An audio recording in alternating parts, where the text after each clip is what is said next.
ነገርኛ እኛ ያራዳ ልጆች ምንም አቀቶና ያቅ እንደማላቀትሽ ደግሞ ተማመንብሻለሁ እኮ በቃ ዘርግፊያታ የሆነ መድኃኒት አለ ለርብቃ በሆነ መንገድ እንድትሰጫት ፈልጋለሁ የምን መድኃኒት እንደማዘሯ ነው አይደለም ማዙ ቅድም ከበደላልኩሽ በጣም ጥንቃቄ ይፈልጋል ወይ አንቺ ለምን ፈልገሽ ነው ማለቴ መድኃኒቱ ምንም ያደርግ ነው የሚገል እንዴ ፍሪኳ ርብቃ ልገላት አትደናበር ያዙ እሷን አልገላት እና ምንድነው ግራ አጋባሽኝ እኮ ልጇን ፍሪ ርብቃ ወልዳለች እንዴ አዙ ሆዳ ውስጥ ያለው ልጅ እንገለዋለን ኧረ ተይ ፍሪኳ ይቅርብን አዙ ያልኩሽ ብቻዋን ብትሆን እኮ ጭንቀት ይቀንስ ነበር ብቻዋን ማለት ቆይ ሚስቴ ከማን ጋር ነች ከማንም ጋር አይደለች እና ታዲያ ለብቻው ያልሽው ምንድነው አቤል ርብቃ እርጉዝ ነች ምን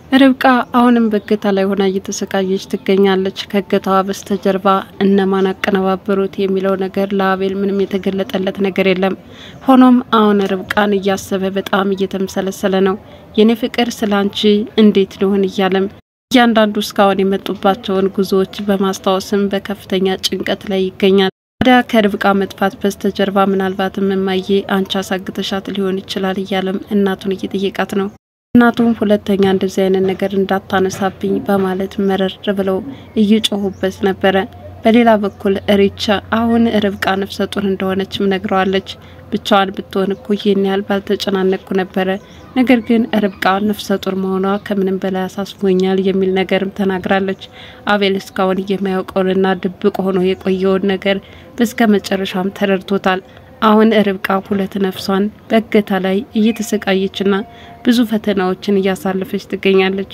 ሰላም ጤና ይስጥልን ውድ ቻናሌ ቤተሰቦች እንደምን አላችሁ በያላችሁበት በአለም ዳርቻ ሰላማችሁ ይዛያልኩኝ ዛሬም ርብቃ ክፍል 20 ምን አዲስ ነገር አለ ርብቃ እንደታገተች በባለፈው ክፍል ተመልክተን ነበር ሆኖም እላዋ ላይ ውሃ እየደፉባትና ማንነታቸውን በቅጡ እንኳን መለየት የማይቻል ሰዎች እጅ ገብታ እየተሰቃየች ነው በርግጥ ከርብቃ እገታ በስተጀርባ ማን ይሆን እጁ ያለበት አቤል ከርብቃ እገታ በስተጀርባ እጁ እንደሌለበትና ብዙ ነገር እንዳላቀነባበረው ሁሉ አሁን ላይ ግን አብሮ ፈላጊ ሆኖ ርብቃ ምን በላት እያለ ይገኛል አቤልም እንዲሁ ለስራ ወደ ውጭ በወጣበት አጋጣሚ ሀብሉ ከአንገቱ ተፈቶም እጁ ላይ ያርፋል ሆኖም ይህ ሀብል በአንድ ወቅት ከአያቶቿ ስጦታ እንደተሰጣትና አቤልን ስለምትወደው እንደ ማስታወሻነት ካንገቱ እንዲያደርገውም ሰጣው ነበር ሆኖም ይህ ስጦታ እንዴት ዝም ብሎ ይፈታል ይያለም እጁ ላይ አድርገውም እየተመሰለሰለ ነው ሆኖም ርብቃ አንዳች ነገር ሆናለች እንጂ ያለ ምክንያት ይህ ነገር ሊፈጠር አይችልም በማለት ወዲያውኑ ወደ ቤት እየበረረም ይመጣል ዩኤል ምንም ነገር እንደማያውቅ ሆኖ ማሚቴን ርብቃ የት ሄደች በማለትም ጠይቋታል ማሚቴም ያው እንደተለመደ እዛው መኝታ ክፍል ተኝታ ይሆናል ምናልባት ማሟት ሊሆን ይችላል እኮ ወደ መኝታ ክፍል ሄድና ልያት ይያለም ያስመሰለ ነው ማሚቴም የባለ ትዳር መኝታ ክፍል ዘው ተብሎ አይገባም ለማንኛውም ረፍት እየወሰደች ነው እሷና መኝታው በጣም የተስማሙ ይመስላሉ በማለት እየነገረችው ነበር አመማቱም ወደዚህ መምጣት ትችል ነበር እሷ ግን ያሾፈችና እየቀለደች ስለሆነ እዛው ተተኛበት በማለት ነበር የተናገሩት ዜብም የተፈጠረው ሁሉ ለፍሬ ለመናገር እባክሽን ረፍት ፍቀጅልኝ ያለች ማሚቴን ያስፈቀደቻት ነበር ማሚቴን በቅርብ ሰዓት አይደል እንደ ረፍት ይወጣሽው ለምንድነው የምትሄጂው በማለትም ጠየቀቻት እርሷም እህቷ እንዳስፈልገቻትና መገናኘት እንደምትፈልግም ነግራ እንደምትሄድም ተፈቅዶላታል አቤልም እንደዛ ሲምሰለሰል ቆይቶ ከቤት ሲመጣ ርብቃ ሊያገኛ ስላልቻለ የት ሄደች ይያለም አገር ቀውጥ ያድርጓል ሆኖም ስላንተ ፍቅረኛ እኛ ምን አገባን በማለት ከማሚቴ እንደተለመደው ጭቅጭቅ ይነሳል ምናልባትም ከርብቃ መጥፋት በስተጀርባ ጉዳዩን አንቺ አቀነባብረሹ ሳይሆን አይቀርም አሁን ላምንሽ አልችልም የማላውቅሽ እናት የሆነች ተከስተሻልና በማለት እናቱ ላይ ያፈጥባቸዋል እናቱም ርብቃን ያንቋሸሸችና ከዚህ በኋላ ምንም ነገር እንዳትናገረኝ ስለሷ ጉዳይ እንደውም እንዳታነሳብኝ በማለትም በጣም ተናደውበት አቤልን እየተሳደቡ ነበር አቤል አሁን ምግብ አልበላም አልጠጣም ብሎ ርብቃን እያሰባት ነው ርብቃ ከታገተችበት ሆና በላይዋ ላይ ውሃ እየደፉባትም እባካችሁ እናንተ ሰዎች ምንድናችሁ ምን እሳት ብቻ ነው ፍቱኝ እያለች እየተማጸነች ነው እዚህ አጋቾች ግን ከጨለማ ቤት እንዳሰሯትን በጭራሽ ሊራሩላት እንኳን ፈቃደኞች አልሆኑም። ይልቁንስ ከዛ በጨለማ መቆየት እንዳለባትም ግዴታ የተወሰነባትም ትመስላለች። አቤልም ሲጨናነቅ በስከመጨረሻ ወደ ሪች ነበር የደወለው። ሪች እባክሽን ርብቃ ካንቺ ጋር ካለች ንገሪኝ በማለት እየጠየቃት ነበር። ሪችም አቤል ምንድነው የተፈጠረው ከኔ ጋር ርብቃ የለችም እያለችም ነገረችው። እንደሰማች ከቤት በመምጣትም አሁንም ፍለጋ ላይ ናቸው። በተለይ አስመሳዩ ዩኤል እንዴት ርብቃ ልትጠፋ ትችላለች እያለም ብሮ ከአቤል ጋር በመሆን እያፈላለጋቸው ነበር። አዜብም ፍቃድ ከተጠየቀላት በኋላ ቀጥታ ወደ ፍሬ በመሄድ እያንዳንዱ የተፈጠረውን ነገር ተተርክላት ገብታለች። ማለትም ርብቃ ነፍሰ ጡር ከሆነች በኋላ አሮጊቷ ባይዋ ከመጠን በላይ ክፉ እንደሆነችና ርብቃ በጣም እየተማረረች እንደሆነም ነግራታለች። እርግዝናዋን እንዴት አወቅሽ በማለትም አዜብን ጠይቃታለች። አዜብም ርብቃ የምትወስደው መድኃኒት ነበረ፣ በኋላ ግን አቋረጠችው። ይህንን መድኃኒት ለምን አቋረጥሽው ስላት አሁን ላይ ነፍሰ ጡር ስለሆንኩኝ ይህንን መድኃኒት መውሰድ አልችልም ብላኛለች በማለት እርግጠኛ ሆና ለፍሬ ነግራታለች። ፍሬም ይህንን በማድረግ ሽልማት ይገባሻል፣ በጣም ሳላደንቅሽ አላልፍም፣ አሁን አንድ ነገር እንድታደርግ ያዝሻለሁ አለቻት። ርብቃን መድኃኒት እንድትግታት ነበር ያዘዘቻት። ይህንን ላደርግ አልችልም፣ ርብቃ በጣም መልካም ልጅ ናት፣ እሷን እንዴት ጎዳታለሁ እያለቻትም ነበረ።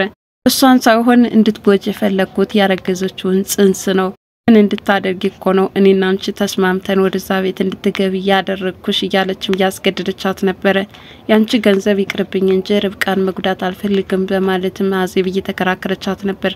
በፍጹም ታደርገዋለች ብላም ዝታባታለች። ሪችና አቤልም ርብቃን የት እንደሚያገኟት ግራ ተጋብተዋል። ብቻ በጣም ከመጠን ያለፈም ጭንቀት ውስጥ ገብተዋል። ምን ልሁን ምንስ ላድርግ ራሱን መቆጣጠር የማይችልበት ደረጃም ደርሶ ነበረ። ሆኖም ሪች እባክን ተረጋጋ ያለች እንዲረጋጋም እየመከረችው ነበር። እርሱ ግን በፍጹም ርብቃ ወደ ቤት ሳትመጣ እኔ ልረጋጋ አልችልም እያለም ከታገተችበት ቦታ እንዴት አስለቅቆ ወደ ቤት መመለስ እንዳለበትም እያወጣ እያወረደ ነው። ሆኖም ከቤተሰቦቹ አባላት ማን እጁ ሊኖርበት ይችላል የሚለው ነገር ግን አጠያቂ ሆኖበታል። መልሶ መላልሶ የሚጠይቃቸው አንድ አይነት ጥያቄዎች ግን ለቤተሰቡ አሰልች እየሆነ መጥቷል። ዩኤል ከእንግዲህ በኋላ ተጨቃጨቅብኝ ለካ ትዳር ማለት ይሄ ነው፣ እኔ ግን ለምንም ሳልጨነቅ ይኸው እየኖርኩ ነው እያለም ከርብቃ ጋር የጀመረው የፍቅር ግንኙነት አላስፈላጊ ጭንቀት እንደከተተው አድርጎ ነበረ ዩኤል ለአቤል ሲነግረው የነበረው። አቤል ምን ማለት ነው በማለት በጣም ተቆጥቶታል። ቤተሰቦቹ ሌሊቱን ትመጣለች እያሉ እንኳን መተኛት ተስኗቸው ቁጭ ብለው ርብቃን ሲጠብቋት ነበረ። በስከመጨረሻም ዩኤል ከሪች አጠገብ እንደተኛም በዛው እንቅልፍ ይዞ ጭልጥ ብሏል። አቤል ሄዱና ወደ ውስጥ ገብታችሁ መተኛት ትችላላችሁ፣ እኔ ግን እዚሁ እጠብቃታለሁ፣ ርብቃ ሳትመጣ ወደ መኝታ ክፍል አላመራም እያለ ምን ያህል እንደሚወዳትና አሁን በመጥፋቷ ለከፍተኛ ድባቴ እንደተዳረገም እየገለጸላቸው ነበር። በዚህ ሁኔታ ርብቃ ብትመጣ ምን ይሰማት ይመስላል? ለማንኛውም ተነስና ቁጭ በላለችው። ሆኖም ዩኤል በአቤል መጨናነቅ በጣም እኮ ነው የሚያሳዝነው፣ አቤል በጣም ተጨናንቋል እያለ ለሪች በሚነግራት ሰዓት ሪችም ስለሷ መጥፋት ሳታስብ እንዴት አቤል ተጨናነቅ እያልክ ታወራለህ በማለት በጣም ነበር የተናደደችበት። ዩኤል ከተለያት በኋላም እባክሽን ሪች ስለ ርብቃ ምን የምታውቂው ነገር አለ? የተለየ ነገር ካለ ንገሪኝ እያላትም ነበረ። ይህኔ ሪች ከምንም በላይ ያሳዘነኝ ነገር ቢኖር ብቻዋን አለመሆኗ ነው ማለትሽ ነው በማለት አቤል ሪችን ቀርቦ እያፋጠጣት ነበረ። ሪችም በስከመጨረሻ እየተናገረችው ነገር ቢኖር ርብቃ እኮ ነፍሰ ጡር ናት ብላም አርድታዋለች። እንግዲህ እስካሁን አቤል ልጅ እንድትወልድለት ፍላጎት ባለመኖሩ ምክንያት በፊት የሰጣትን መድኃኒት እንድትወረውር ካደረገች በኋላ ርብቃ ነፍሰ ጡር እንደሆነች ይታወቃል። ይህንን አቤል ፍሬ ሲሆን ነግረዋለሁ። አሁን ከእናቱ ጋር እየተጣላ ባለበት ሰዓት ይህንን መናገር አልፈልግም ያለችው ርብቃ ዛሬ ላይ ግን ሪች ስትጨናነቅ እውነታውን አፈንድተዋለች። በስከመጨረሻም አቤል ስለ ርብቃ ሲጨናነቅ ቆይቶ አሁን ደግሞ በማህፀኗ ጽንስ መኖሩ ለከፍተኛ ችግር ዳርጎታል። ርብቃ ትገኛውን ማንስ ይደርስለታል?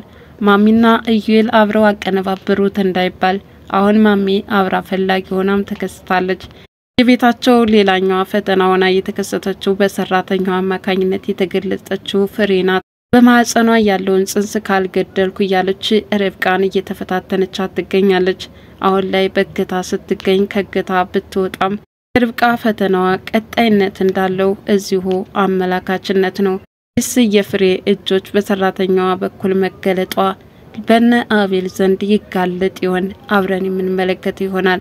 ለማንኛውም የሚያሳዝነው ነገር ቢኖር ኢዩኤል እዛ ቤት ወዳጅ በመምሰል ያንን የፈለገውን ዶክመንት ለማግኘት ሲል ርብቃን እንድትታገት ያስደረገበት ምክንያት ይህ ነበረ። ርቀቱን እንዲሰርቃት ማሚ በከፍተኛ ጉትጎታ እያደረገች ነበር። እንግዲህ በሶስት ሰዎች ህይወቷን ፈተና ያደረጉባት ርብቃ በቀጣይስ ከአቤል ጋራ አሁንም የፍቅር ግንኙነታቸው ሳይሻክር እነዚህ የከበቧቸውን ፈተናዎች በጣጥሷቸው ያልፏቸው ይሆን? ማንኛውም እነዚህ በፈተና ውስጥ ያሉ ፍቅረኛሞች ሁሉም ነገር አልፎላቸው በሰላም እንዲኖሩ እመኛለሁ። ለዛሬው ርብቃ ክፍል 20 ይህንን ይመስል ነበር። በቀጣይ ቪዲዮ እስከምንገናኝ ድረስ መልካም ጊዜ ሆንላችሁ ያልኩኝ። ለቻናሌ አዲስ ሆናችሁ ላይክ፣ ሼር፣ ሰብስክራይብ በማድረግ ቤተሰብ እንድትሆኑ በትህትና ጠይቃለሁ። ባይ ባይ።